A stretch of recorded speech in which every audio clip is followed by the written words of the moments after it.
जोंहा कुनु लामा गैला कुनु माने मा होनो कारन गैला जे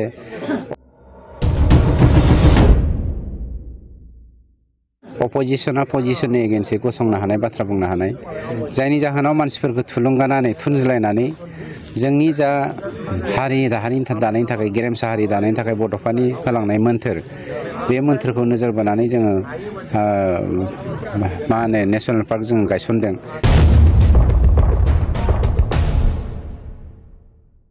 बे आरो बिटिसि ओनसोलाव थानाय गासै जाति जनगोष्ठीनिनो खहा बियो सोरबा प्रमद बर' बिथाङा सिफ जादों होननानै बिथांनि एगेन्स्टै थांनानै सोरबा फेरेंगानि एगेन्स्टै थांनानै खामानि मावनाय माने हारिनि बेरेखायै खामानि मावनाय बेवहाय बेहाबो जायहा थुनज्लायदों जायहा मावहोदों बेहाबो खहा दं दुलाराय समाजानो खहा दं दुलाराय हारियानो खहा दं।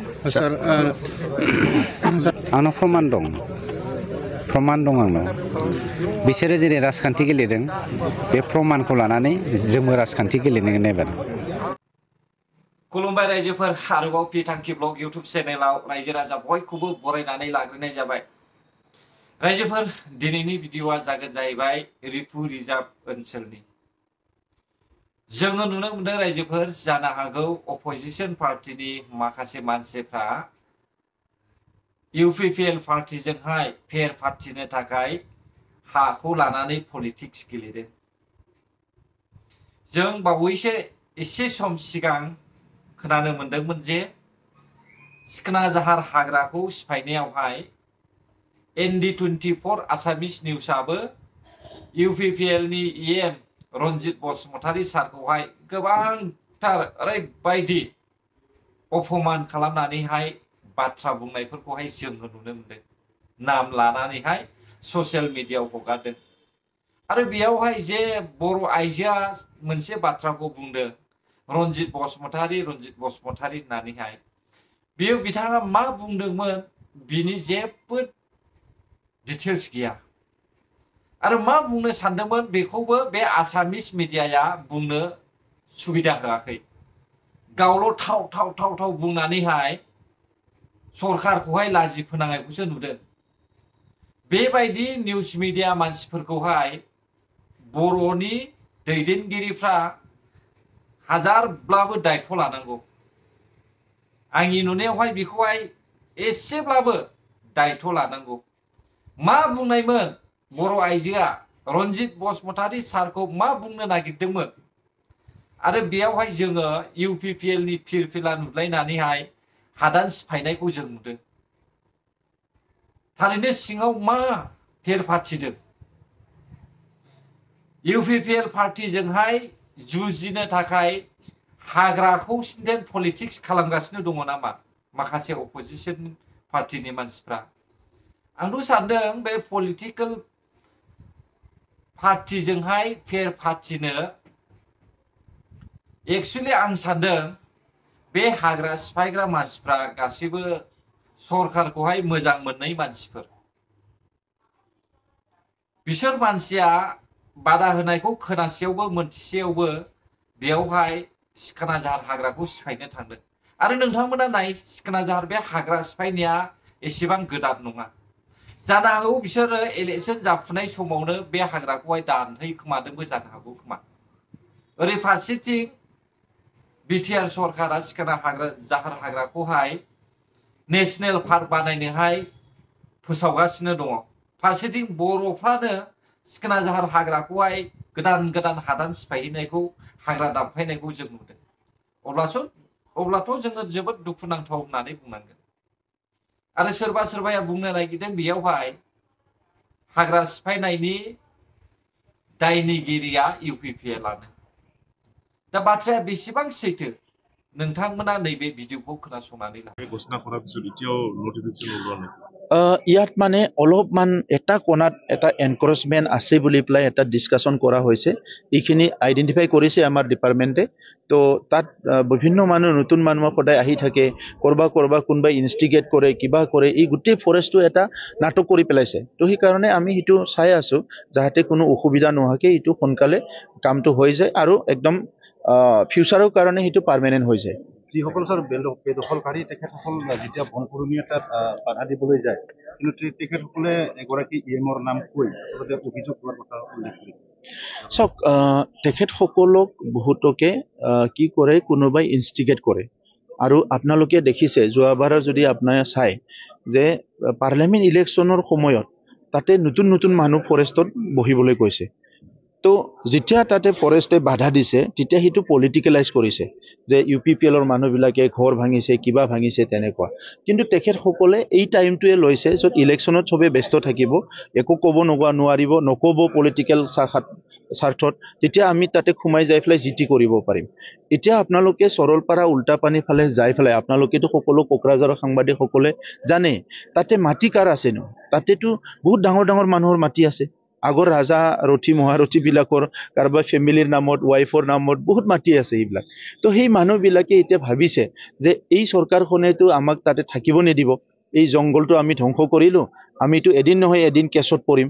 তো সেইকাৰণে তেখেতসকলে সৰু সৰু মানুহবিলাকক ইনষ্টিগেট কৰি থাকে, যাহাতে যায় জংঘল কাটে, জংঘলত থাকে, কিবা কৰে, এইবিলাক তেখেতসকলে কৰি থাকে। আৰু সেইকাৰণে কাৰোবাৰ তেখেতসকলে নাম লয় যিটো নেকি নামটো নেকি তাত কোনো লিংক নাই বা কোনো ৰিলেভেণ্ট নাছিলে, তেনেকুৱা কৰি পেলাই কথাবিলাক ডাইভাৰ্ট কৰিব বিচাৰে। আৰু এই কথাটো আমি খুব ভালকৈ এতিয়া জানিলোঁ যে ইয়াত এটা ডাঙৰ নাটক চলি আছে এই জংঘলবিলাকক লৈ পেলাই। গতিকে আমাৰ যিটো মিছন আৰু ভিজন এইটো ক্লিয়াৰ। সেইকাৰণে আপোনালোকে পৰৱৰ্তী সময়ত দেখা পাব যে আমি কেনেকৈ সেই অঞ্চলবিলাকত কাম কৰিম। जों UPPL पार्टीनि CM प्रमद बर' सारनिफ्राय खौरांखौ खोनाबाय। दा बिथाङा जेरैब्लाबो राहा लागोन होननानै बुंदों गोदान इनक्रस खालामग्राफोरनि थाखाय। अब्ला आं सानो जायफ्रा गोदान इनक्रस खालामदों नोंथांमोना थफ्ला जुनानै खारनो थाखाय रेडि जानानै थाखा। आरो नोंथांमोनहा हाया दंना गैया बेखौहायबो नायबिजिरनायनि थिरांथा लागोन होननानै क्लियारलि बाथ्रा बुंनानै होखाबाय। आरो बेयावहाय माबा मोनसे पलिटिक्स दं होननानैबो बिथाङा बुंदों। जोङो नुगोन रायजोफोर, एसे उनावनो जोङो नुगोन। दा आं मोनसे बाथ्राखौ बुंनोसै रायजोफोर, बर' हारिनोहाय हाग्राखौ नांगौना नाङा? आरो नेशनेल पार्क बानायनो थाखाय बर'नि थाखाय जायगा नांगौना नाङा? जिब जुनार थानो थाखाय हाग्रा दंफां लाइफां नांगौना नाङा? कमेन्टआव फोरमायहरब्लानो जाबाय। जाय जाय मानसिफ्रा बेफोरबायदि हाग्रा बंग्रा दानफायनो गोसो जायो आरो जिब जुनारफोरखौहाय दोननो गोसो जाया, बिसोरबायदि मानसिया निस्सय आंनि भिडिअखौ नायनानैहाय नेगेटिभ कमेन्ट होगोन। आरो कमेन्ट होग्राफोरनिफ्राय भिडिअ होग्रा मानसिया जेब्लायबो रोङा जाखायो। बांसिन कमेन्ट होग्राफोरनि गोसोआ गोरोंसिन जाखायो। दा बेनिखायनो आं बुंदों, बावैसो सिगांबो आङो मोनसे भिडिअ BJP खौ लानानै आरो BPF खौ लानानै मोननैनि गेजेरावहाय माखासे बाथ्राखौ बुंदोंमोन। बेयावबो सानैसो मानसिया नेगेटिभ कमेन्ट हरदों। नाथाय बांसिन मानसियानो बे बुंनाय रावखौहाय बजबनानै लादों। आरोबाव आं नोंथांमोननोहाय मोनसे भिडिअखौहाय हगारना होनो सानबाय रायजोफोर। एक्चुअली आंबो मिथिखायो दे नेशनेल पार्टियाव हाबोब्ला मा जागोन, रिजनेल पार्टियाव हाबोब्ला मा जागोन, बेखौ आं मिथिखागौ। दानिया फै जोङो अदालगुरियाव जानानै थांनाय खुंगा 11थि जुथुमसालियावहाय हाग्रामा महिलारि सारा मा दुखु फोरमायदों बेखौ खोनासंनि। दिनै अदालगुरि जिल्ला BPF हान्जानि कनफारेन्स दंमोन, ट्राइनियेल वान डे कनफारेन्स। बेवहाय आं नुजाफैदों आरो नुजाफैनानै आङो जोंनि BPF हान्जानि जेसेबां कर्मि बा वार्कार बा लिडार्स आं बयखौबो लोगो मोनजोबदों आरो जोबोद मोजां। अदालगुरि जिल्ला हिसाबै मोनबा समस्तिनि जितु BPF हान्जानि जितु अबस्था खुब मोजां। 1 नाम्बार पजिसनाव जोंनि BPF हान्जायानो दङ बे मोनबा समस्तियावबो, आरो जों देरहागोन। आं बुंबाय थादों जिहेतु 2025नि एप्रिल मासाव, एप्रिलनि 8 तारिखआव 5 बोसोर कमप्लिट जागोन। बे हिसाबै आङो माने एप्रिल मासावनो इलेक्शना जागोन होननानै बुंबाय थादों आरो जागोनबो। 5 बोसोर कमप्लिट जागोन आरो जोङो BPFआनो एबसुलेट सिंगेल मेजरिटि मोननानै सरकार दागोन। बुंखानांगोन ना, भुल दा खालाम। BPFआ बिपिएफआ माने सरकार बानायगासिनो दङ साराय बोसोर एथ' खस्थ' खालामनानै बिपिएफ दलखौ बिपिएफ हान्जाखौ लाखिबोबाय दिनैसो जुदि सोरबा जोंखौ गाज्रि मोननानै दल सोलायोबा बियो गावखौनो नस्थ' खालामनानै लानाय जागोन होनना बुंदों बे जोंनि कर्मिफोरखौ मिथिबाय। अफकर्स सारा जोबोद दुखु मोनदों बिथांनि मेगनाव मोदैल' गवाखै नाथाय गोसोआ गाबखांदों ओरैबायदि दुखु फोरमायदों बिथांनि बे बुंनाय रावखौ खोनायोब्ला गोसोआवहाय दुखुबो मोनलायलाङो मानसिखौ अननोबो ओंखारलायलाङो नाथाय 17 बोसोर सरकार सालायनायखौ नाहरोब्ला रागसाक थै सोबग्रा होननानैहाय साननोबो गोसो जालायलाङो। दा हाग्रामा महिलारि सारनिया दैदेनगिरिफ्रा साफानि उनाव साफा आनज्रायलांजोबखाबाय आरो लास्ट बाखि सोर दंबावो खाम्फा बरगयारि सार। दा जों बिखौबो नुनो मोनबाय उफ्रा बिसायख'थियावनो जोङो मोनसेबो जायगायावहाय थाबायफानायखौ नुखाखै एमपिआव जेननायनि उननिफ्राय। दा जोङो साननैसो सिगां नुनो मोनबाय बिथाङा बिजेपिआवहाय जइन जासिगोन होननानै। दा नैबे बाथ्राखौ लानानैनो हाग्रामा महिलारि सारा रिक्वेस्ट खालामदों जाहाथे गावनि दैदेनगिरिफ्रा गुबुन पार्टियावहाय हाबमिनि थाखाय बिथाङा जोबोद गोसो गाबनानै रिक्वेस्ट खालामदों।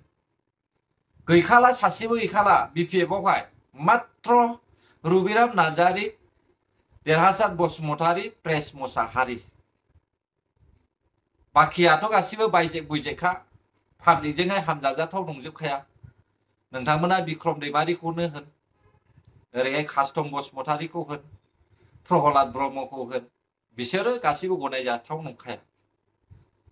जोंलाय ओरै मिथिखायो बिक्रम दैमारियाबो गावनि सिगांनि बिल मोनैनि थाखायनो रोनावबायनायखौहाय मा बुंगोन मा बुङा नाथाय नोंथांमोना गासिबो मिथिखागौ जे इउपिपिएल पार्टियानो फैबाय थानाय 2025 मायथाइयाव देरहाखागोना रोखाखा आरो बिपिएफनि लिडारफ्रा हाग्रामा महिलारि सारजों जेबो खामानि जाला साननानैनो गावबागाव लामा नागिरनानैहाय ओंखारगासिनो दंखायो।